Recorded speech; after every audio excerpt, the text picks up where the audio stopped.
భారత్ పాకిస్తాన్ మధ్య ఉన్న ఆందోళనలు మరి కాసేపట్లో డీజీఎంఓ స్థాయి చర్చలు జరగనున్నాయి. దీనికి సంబంధించి కొంత సమాచారాన్ని మనం విశ్రాంత స్క్వాడ్రన్ లీడర్ కాళిదాస్ గారిని అడిగి తెలుసుకుందాం.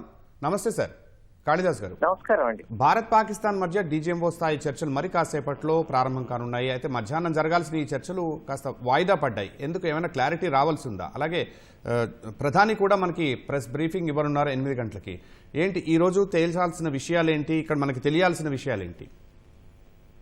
అంటే ఇప్పటిదాకా జరిగిన దాని మీద ప్రతిరోజు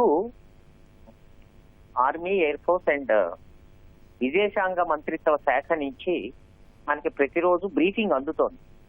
అంటే గత 24 గంటల్లో ఏం జరిగింది అన్నది ప్రతిరోజు చెప్తున్నారు వాళ్ళు. నిన్న ఇవాళ చూస్తే చాలా హయ్యర్ ర్యాంక్ ఆఫీసర్స్ కూడా డిజిఎంఓస్ అంటారు, director general military operations.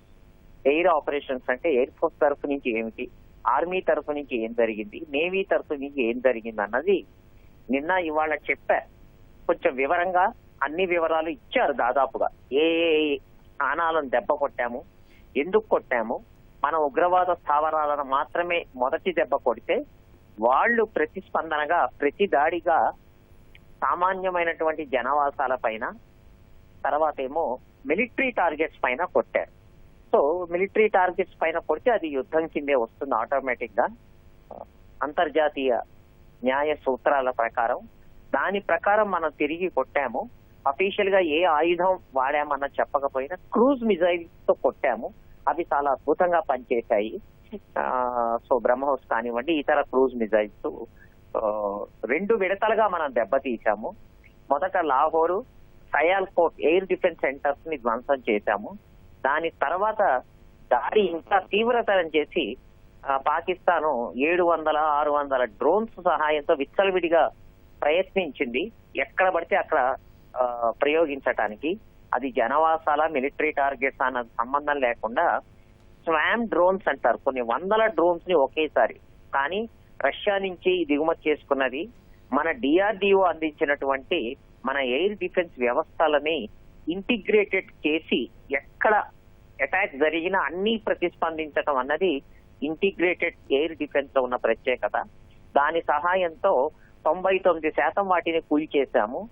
So ఇక్కడ జరిగింది టెక్నికల్ గా దారుణంగా దెబ్బతిన్నారు. వాళ్ళ ఎయిర్ డిఫెన్స్ మన ఎయిర్ డిఫెన్స్ ముందు నిలవలేకపోయింది. అలాగే మన క్రూజ్ మిజైల్స్ దెబ్బతో వాళ్ళ వైమానిక స్థావరాలు చాలా దెబ్బతిన్నాయి. సో అలా దెబ్బతిన్నప్పుడు ఏం జరిగింది అన్నది వివరణాత్మకంగా శాటిలైట్ పిక్చర్స్ తో బ్యాటిల్ డ్యామేజ్ అసెస్మెంట్ అంటారు. అంటే ఏమి దెబ్బలు తగిలాయి శత్రువుకి, ఎలా జరిగాయి అన్నది ఓపెన్ గా పబ్లిక్ మీడియాలో మన భారత సాయుధ దళాలు మిలిటరీ ఆపరేషన్స్ అన్ని స్పష్టంగా చూపించారు. వాళ్ళు 2 రోజుల బ్రేక్ అడిగారు, అది కేవలం టెంపరరీగానే. సో ఆ మీటింగ్స్ అవుతున్నాయి. ఈ ఆపరేషన్ సింధు యొక్క ఉద్దేశము ఉగ్రవాదాన్ని తుదిముట్టించాలి వాళ్ళ దేశం నుంచి శాశ్వతంగా. అట్ ద సేమ్ టైం వాళ్ళ టాప్ లీడర్షిప్ ముష్కరులు ఎవరైతే ఉన్నారో ఉగ్రవాద శిబిరాలకి, ఉగ్రవాద సంస్థలకి సంబంధించి ఖచ్చితంగా వాళ్ళని మనకి ఇంటర్నేషనల్ టెర్రరిస్ట్ గా డిక్లేర్ చేసి మనకి అప్పగించాలి. అదే ప్రధాన ఉద్దేశంగా ఉంటుందనేది నా అంచనా. కాళిదాస్ గారు, వాళ్ళు ఈ బ్రేక్ ఎందుకు తీసుకున్నారంటే మళ్ళీ వాళ్ళు కోలుకోవటానికి ఏమన్నా సమయం కావాలని తీసుకున్నారా, లేక నిజంగానే ఈరోజు సాయంత్రం సత్ఫలితాలు అంటే మరింత మెరుగైన ఫలితాలు సాధించే ఆస్కారం ఉందా? ఏం చర్చిస్తారు వాళ్ళు అనేది మనకేమైనా తెలుస్తుందా? రెండు అండి. అక్కడ కుయుక్తులు ఉంటాయి. పాకిస్తాన్ అనగానే కుతంత్రము, కుయుక్తులు, అందులో ఎటువంటి డౌట్ లేదు. Let us not have any doubt.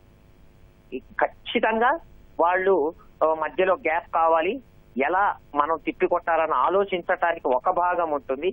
రెండవది ఇంకా భారత్ ని రెచ్చగొట్టితే గనక వాళ్ళ వ్యవస్థలన్నీ కుప్పకూలిపోతాయన్న నిజం కూడా వాళ్ళకి తెలిసొచ్చింది. అందుకని 2 రకాలుగా వాళ్ళు నేరుగా అడిగితే పరువు నాశనం అయిపోతుందని అమెరికా కాళ్ళ వేళ్ళ పడుంటారు. అందుకే స్వయాన మొన్న అమెరికన్ ప్రెసిడెంట్ వాళ్ళ సెక్రటరీ కూడా ట్వీట్స్ పెట్టారు. కాకపోతే మనం స్పష్టంగా చెప్పాము, మంచిదే, ఆ దేశాన్ని ఏదో నాశనం చేయాలన్న ఉద్దేశం మనకి ఎప్పటికీ లేదు. మన పోరు కేవలం తీవ్రవాదుల మీదే. తీవ్రవాద స్థావరాలు అక్కడ ఉన్నాయి, వాళ్ళ నాయకత్వం అక్కడ స్వేచ్ఛగా ఉండు ఏ రోజుకు ఆ రోజు భారత్ లో ఎక్కడెక్కడ దాడి చేయాలన్నదే లక్ష్యంగా వాళ్ళు బతుకుతున్నారు. అందుకని ఎట్టి పరిస్థితుల్లో వాళ్ళని వదిలే సమస్య లేదు. అందుకే ఆపరేషన్ సింధూర్ స్టార్ట్ అయింది.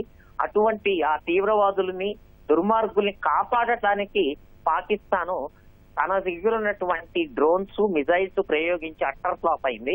మనవి చాలా విజయవంతంగా, అద్భుతంగా ప్రయోగించాము. వాళ్ళకి అర్థం కావట్లేదు ఏం చెయ్యాలి అంటే. మన మిలిటరీ సుప్రభతి ఏమిటో 2-3 రోజుల్లోనే అర్థమైంది. ఇంకా విశేషం ఏమిటంటే ఎక్కడా పూర్తి స్థాయిలో కానీ, పరిమిత స్థాయిలో కానీ ఆర్మీ కానీ, నేవీ కానీ ఇన్వాల్వ్ కాలేదు. ఇది ఆకాశ మార్గం ద్వారా డ్రోన్స్, అతి ముఖ్యంగా క్రూజ్ మిజైల్స్ మాత్రమే వాడి వాళ్ళ ఇన్ఫ్రాస్ట్రక్చర్ నడ్డి విరిచేశాము. అవి మిలిటరీ టార్గెట్స్ ని దెబ్బ కొట్టాము. అట్ ద సేమ్ టైం ఉగ్రవాద శిబిరాలు 9 మొదటి రోజు దెబ్బ కొట్టాము. అందువల్ల వాళ్ళు కాళబేరానికి వచ్చారు. వచ్చినంత మాత్రాన వదిలేసే సమస్య లేదు. ఉగ్రవాదానికి చరమగీతం పాడాలి. ఇక శాశ్వతంగా పాకిస్తాన్ ఉగ్రవాదం అనే పంద విడిచి తీరాలి అన్న కండిషన్ స్పష్టంగా ఉంటుందని నేను అనుకుంటున్నాను. అంటే మాకేం కావాలి, మీకేం కావాలి అనే అంశాలు కూడా చర్చకు వచ్చి అంటే ఒక సంధి పత్రంలా ఏమైనా రాసుకుని కాల్పుల విరమణ పూర్తి స్థాయిలో అమలు చేయడానికి నిర్ణయించుకునే ఆస్కారం ఉంటుందా? లేకపోతే స్పష్టంగా మాకు ఉగ్రవాదులను అప్పగించండి, ఇక మీరు ఏమి అడగటానికి అర్హులు కారు అని భారత్ చెప్పి కాల్పుల విరమణ ఇంకా ఎంతకాలం కావాలి, మీకు ఎంత క్లారిటీ కావాలి, అప్పగించడానికి ఎంత టైం మీరు తీసుకుంటారు అని వాళ్ళకి టైం ఇచ్చే అవకాశం ఉందా? డెఫినెట్ గా రెండో పాయింట్ ఏనండి. Beggar doesn't have a choice. అడుక్కు తినే వాళ్ళ దగ్గర చాయిస్ ఏమి ఉండదండి. స్పష్టంగా మన భారత్ ఏ ఉద్దేశంతో యుద్ధం చేసిందో అదే ఉద్దేశంతో టాక్స్ లో స్పష్టం చేస్తారు. ఇందులో ఎక్కడ మొహమాటం ఏం లేదు, కనికరం అంతకన్నా లేదు. వాళ్ళు ప్రతి నిత్యము మారణ హోమాన్ని సృష్టించే నీచులైనప్పుడు వాళ్ళకి ఎటువంటి అవకాశాలు, బుజ్జగింపులు ఎట్టి పరిస్థితుల్లో ఉండవు. ఇందాక మీరు అన్నట్టు రెండో పాయింట్, విస్పష్టంగా అక్కడ పాకిస్తాన్ లో ఉన్నటువంటి ఉగ్రవాద స్థావరాలన్నీ నాశనం కావాలి. ఉగ్రవాదం అన్నది శాశ్వతంగా రూపుమాపాలి. ఆ ఉగ్రవాదుల్ని, వాళ్ళకి నాయకత్వం వహిస్తున్నటువంటి లీడర్లని, వాళ్ళకున్నటువంటి టాప్ కమాండర్స్ ని అందరినీ ఏం అమెరికా వాళ్ళు రాణాను అప్పగించినట్టు ఖచ్చితంగా మనకు అప్పగించే తీరాలి. తదనుగుణంగా మనం చేయాల్సినటువంటి ప్రజాస్వామ్య పద్ధతిలో, లౌకిక పద్ధతిలో, రాజ్యాంగ పద్ధతిలో ఎలా డీల్ చేస్తామో అది చేస్తాము. అంతే తప్ప అక్కడ వాళ్ళ ట్రాప్ లో పడి అలాంటి వ్యక్తి పరిస్థితుల్లో ఉండదు. చాలా క్లారిటీ ఉంది మనకి, సత్తా కూడా ఉన్నది. మనము పూర్తి స్థాయిలో కాకపోయినా చిన్న దెబ్బ రుచి చూపించేటప్పటికే విలవిల్లాడాడు. అంటే మనం స్పష్టమైన మెసేజ్ ఇస్తున్నాం. మా శక్తి చూడండి, మా యుక్తి చూడండి, మా నాయకత్వ పోరాట పటిమ చూడండి. ప్రధానమంత్రి గారి నేతృత్వంలో భారతదేశం అంతా ఒకటిగా నిలబడి వాళ్ళకి స్పష్టమైన మెసేజ్ ఇచ్చింది. మా మిలిటరీ దెబ్బ ఎలా ఉంటుందో. అదొకటే కాకుండా దౌత్య విజయం కూడా ఉన్నదండి అద్భుతంగా. ప్రపంచ దేశాలన్నీ మనకే వత్తాసు పలుకుతున్నాయి. మిగతా దేశాలు పాకిస్తాన్ కి కొద్దో గొప్ప సహాయం చేసే టర్కీ కానీ, చైనా కానీ నోరు మూసుకొని ఎటువంటి మాట మన ఇండియన్ అఫెన్స్ మీద, మన దెబ్బ మీద వాళ్ళు ఎటువంటి మాట మాట్లాడలేక కేవలం మీరు శాంతికి రండి, చర్చలకి రండి అన్నారు. ఈ పాకిస్తాన్ తో శాంతి చర్చలు అవన్నీ ఉంటే పరిస్థితి ఇక్కడ దాకా వచ్చేది కాదు. వాళ్ళని నమ్మే సమస్య లేదు. మన దెబ్బ ఏమిటో చూపించాము. ఆ దెబ్బకి కుదేరైపోయి వాళ్ళు టెంపరరీ సీజ్ ఫైర్ అడిగారు. ఎందుకంటే ఈ స్థాయిలో దెబ్బ కొడితే 2 రకాల నష్టం. వాళ్ళ ఆర్థిక వ్యవస్థ మొత్తం కుప్పకూలిపోతుంది. ఇక రెండోది, వాళ్ళ దగ్గర నుంచి భయంకరమైనటువంటి ప్రజా ఉద్యమం వస్తుంది. ఎందుకంటే ఆ ప్రజల్లో అణువణువున నరనరాన భారత్ వ్యతిరేకత ఉన్నది. ఆఫ్టర్ ఆల్ ఒక క్రికెట్ మ్యాచ్ ఓడిపోతేనే చాలా భయంకరమైన గొడవ చేస్తారు. అట్లాంటిది యుద్ధంలో ఓడిపోయింది అంటే ఆ ప్రభుత్వాన్ని దించేసే భయంకరమైన ప్రయత్నం జరుగుతుంది. ప్రజలు తిరగబడతారు. అందుకని ఎక్కడో ఒక్కడ పరువు కాపాడుకుంటూ పైకి మేకపోతు గాంభీర్యంతో చర్చలు మాట్లాడుకుందాము, అనవసరమైన ప్రాణాలు ఎందుకు, ఇలాంటి కల్లబొల్లి మాటలు చెప్తున్నారు. అటువంటి ట్రాప్ లో భారతదేశం రాదు. భారత నాయకత్వం చాలా పటిష్టంగా, అద్భుతంగా ఉన్నది. ఉగ్రవాదం మీదే మన పోరు. అక్కడ ప్రజల మీద కానీ, దేశం మీద కానీ, వాళ్ళ మిలిటరీ మీద కానీ ప్రత్యేకమైన పోరు అంటూ ఏమీ లేదు. ఉగ్రవాదుల్ని మనం తుది ముట్టించడంలో అడ్డుపడుతున్నారు వాళ్ళ మిలిటరీ. వాళ్ళు సపోర్ట్ చేస్తున్నారు. సిగ్గు ఎగ్గు లేకుండా కూడా ఉగ్రవాదులకి అధికార లాంఛనాలతో, వాళ్ళ సైనిక లాంఛనాలతో అంత్యక్రియలు చేస్తున్నారు. అంటే ఉగ్రవాదం వేరు, పాకిస్తాన్ వేరు అన్నది కాదు, రెండు ఒకటే అన్నది వాళ్ళు చూపిస్తూనే ఉంటారు. వాళ్ళు ఎప్పటికీ ఉగ్రవాద పంథా వీడరు.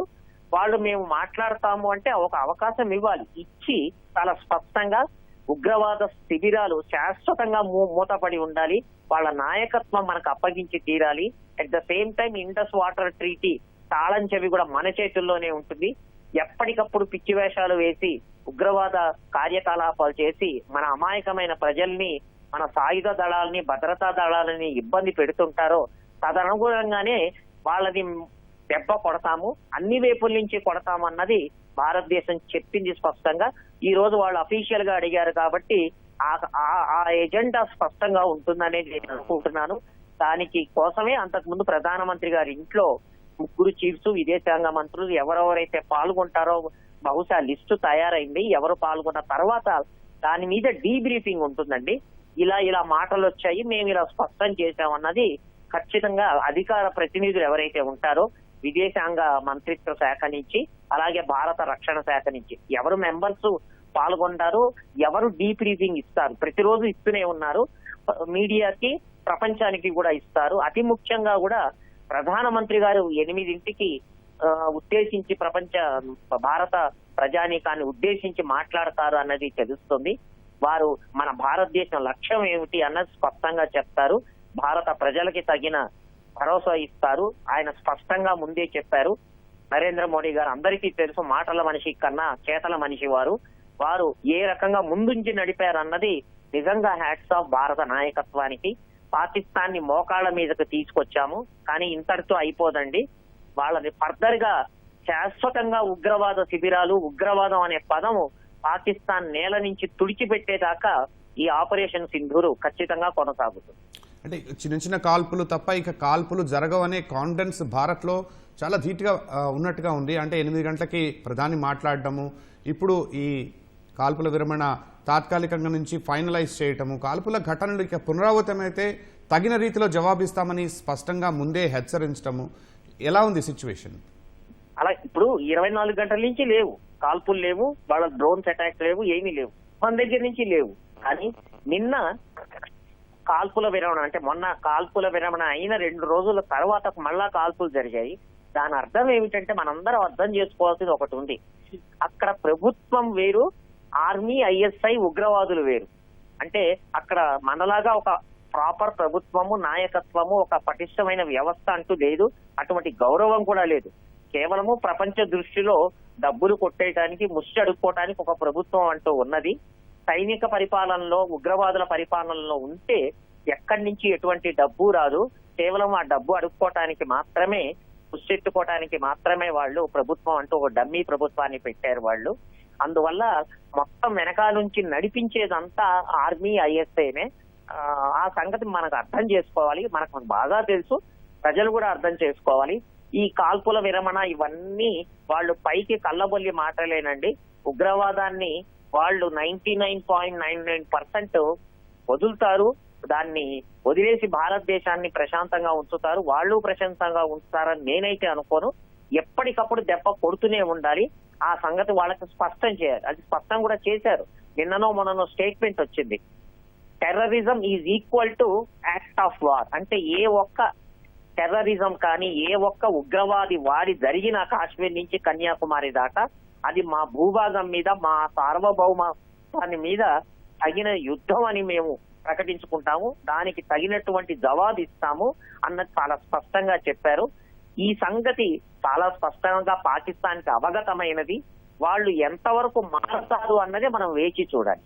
చివరిగా కాళిదాస్ గారు, ఐక్యరాజ్య సమితికి ఏవైతే ప్రూఫ్స్ ఉన్నాయో అవి సబ్మిట్ చేయటం, ఆపరేషన్ సింధూర్ ఇక తాత్కాలికంగా ముగిసినట్లు అని ఏమైనా చెప్పే కార్యక్రమం ఉంటుందా, లేకపోతే పీఓకే గురించి ప్రస్తావన వచ్చే అవకాశం కూడా ఉందా? వస్తుందండి. పీఓకే అన్నది అది పొలిటికల్ లెవెల్లో ఉంటుంది. మిలిటరీ పరంగా ఏమైతే ఉంటుందంటే, ఉగ్రవాద శిబిరాలను అన్నిటినీ నాశనం చేసి వాళ్ళ నాయకత్వాన్ని మనకు అప్పగించడము. ఒకవేళ యుఎన్ సెక్యూరిటీ కౌన్సిల్ సమావేశం అయితే ఏదైతే మనకి డీబ్రీఫింగ్ ఇక్కడ జరిగిందో ఆ మెటీరియల్ అంతా, ఆ ప్రూఫ్స్ అంతా తీసుకెళ్లి అక్కడ స్పష్టంగా చూపిస్తాము. మనకెంత ఉగ్రవాదం ద్వారా నష్టం జరిగిందో స్పష్టంగా చెప్తాము. వాళ్ళకి ఒకవేళ అటువంటి కౌన్సిల్ మీటింగ్ అయితే మనం కూడా ఒక కండిషన్ పెట్టాలని నేను అనుకుంటున్నాను. United nation security council meeting లో మేము ఇన్నాళ్లు ఉగ్రవాదాన్ని పెంచి పోషించాము అని పాకిస్తాన్ ఒప్పుకునేటట్టు చేయాలి. అలాగే ఉగ్రవాదుల్ని ఉగ్రవాద నాయకుల్ని మేము అప్పగిస్తామని చెయ్యాలి వాళ్ళు. అలా అయితేనే మేము పాకిస్తాన్ ఏమైనా క్షమిస్తాము, లేకపోతే మా లెక్క ప్రకారము ఉగ్రవాదుల్ని, ఉగ్రవాద శిబిరాల్ని, ఉగ్రవాద నాయకత్వాన్ని మేము టార్గెట్ చేసుకుంటాము. దానికి సహాయంగా అడ్డు రావటానికి పాకిస్తాన్ మిలిటరీ గనక ప్రయత్నిస్తే గత 2-3 రోజుల నుంచి ఎలా అయితే మిలిటరీ వ్యవస్థలని సర్వనాశనం చేశామో మేము దానికి సిద్ధంగా ఉన్నాము. మా శక్తియుక్తులు మీకు అర్థమయ్యే ఉంటాయి. ప్రపంచం మొత్తం మా వైపు ఉన్నది అన్నది భారతదేశం స్పష్టంగా ప్రకటిస్తుందనే నేను అనుకుంటున్నాను. ఇక పిఓకేకి విషయం వస్తే అది సపరేట్ క్వశ్చన్ అండి. అది పొలిటికల్ లెవెల్లో డిస్కస్ చేసి అది మనకి అవసరం అనుకుంటే తదనుగుణంగా వ్యూహాలు ఉంటాయి. మన శక్తిని ఎవరు ఆపలేరు. భారతదేశానికి ఏది మంచిది, ఏది చాలా ఉపయుక్తంగా ఉంటుంది అన్నది దేశ నాయకత్వం స్పష్టమైనటువంటి నిర్ణయం తీసుకుంటుంది. తదనుగుణంగా విదేశాంగ శాఖ డిప్లొమాటిక్ ప్రెషర్స్ పెడుతుంది. మిలిటరీ ఆప్షన్ 24 గంటలు ఎప్పటికైనా ఉంటుంది. ఏ క్షణానైనా పాకిస్తాన్ కి బుద్ధి చెప్పాలి మిలిటరీ పరంగా అని గనక దేశ నాయకత్వం ఆదేశిస్తే మొత్తం army, air force and navy 24 గంటలు సమాయుక్తంగా ఉంటాయి. మొన్న జరిగింది జస్ట్ ట్రైలర్. మనకున్న శక్తిలో కేవలము ఒక 30% మాత్రమే ప్రయోగించాము. ఆ 30% దెబ్బకే పాకిస్తాన్ కుదేలైపోయింది. మొత్తం గనక మిలిటరీ వ్యవస్థ పరిపూర్ణంగా చేస్తే పాకిస్తాన్ కుదేలైపోతుంది. ఆ సంగతి వాళ్ళకి స్పష్టంగా తెలుసు. అది ప్రపంచ సమాజం ముందు మొత్తం ప్రపంచం ఏదైతే రిప్రజెంటేటివ్స్ యుఎన్ఓలో ఉంటారో అక్కడ పాకిస్తాన్ మెడలు వంచి పాకిస్తాన్ చేత ప్రకటన ఇప్పించి ఇందాక నేను చెప్పిన విధంగా వాళ్ళు శాంతి ఒప్పందానికి వస్తే మంచిదే, వాళ్ళకి మంచిదే, మనకి మంచిదే. అలా వినకుండా మూర్ఖంగా ప్రవర్తిస్తే ఎప్పటికప్పుడు ఎక్కడికక్కడ పాకిస్తాన్కి అన్ని రకాలుగా అన్ని యాంగిల్స్ లో తగిన బుద్ధి చెప్పే శక్తియుక్తులు అంతర్జాతీయ పరపతి 3 మన దగ్గర ఉన్నాయి. అన్నిటికన్నా అద్భుతమైన విషయం దేశ నాయకత్వం చాలా పటిష్టంగా బలంగా ఉన్నది. 130 కోట్ల మంది భారతీయులు ప్రభుత్వం పట్ల మిలిటరీ వెనకాల ఉన్నారు. చాలా మంచి విషయం ఏమిటంటే రాజకీయ పార్టీలు కూడా వాళ్ళల్లో వాళ్ళున్న విభేదాలు మర్చిపోయి ఇటువంటి సమయంలో ప్రభుత్వం వెనకాల భారత మిలిటరీ వెనకాల ఉన్నారు. వాళ్ళకు కూడా మనం అందరం జోహార్ చెప్పాలి. ఇదే పంథా మనకు ఉండాలి. భారత్ మాతాకి జై. ధన్యవాదాలు కాళిదాస్ గారు. జై హింద్. జై Hind.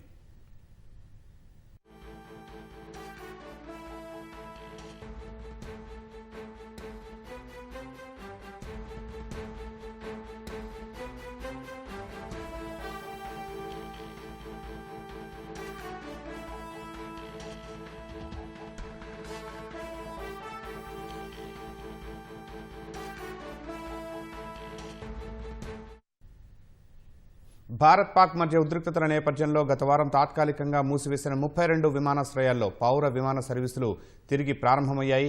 Airports authority of India ఓ ప్రకటనలో ఈ విషయాన్ని వెల్లడించింది.